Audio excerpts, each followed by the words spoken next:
Монголын хамгийн хүчрхэг эмэгтэй.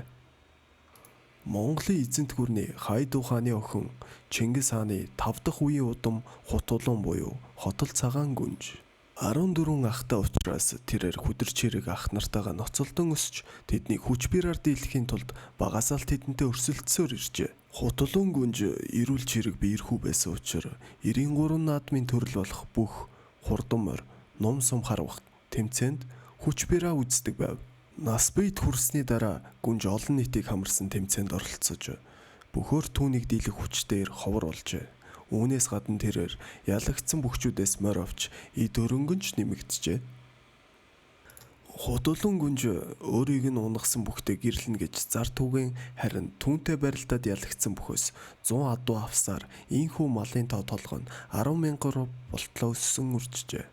Эцэстээ Хутулун гүнжийн малын тоо толгой эзэн хааны малын тоотой тэнцгээр их болсон гэдэг. Хутулун гүнж дайн тулаанд амжилт гаргаж байсан бөгөөд түүнийг дийлэх хэр гарч ирэх хүртэл хүнтэй суухгүй гэсэн хിവэр байжээ. Байлаа ой. Чам шиг яс мэрдгүү за. Араач дүнгэлч. Хараг ясмын яах та орооч. Тэрээр гэрлэлгүй удсан тул арга буюу түүний эцэг болох Хайду Хариат жанжин болох Гороласын автагуулыг сонгож охиноо гэрлүүлсэн гэдэг.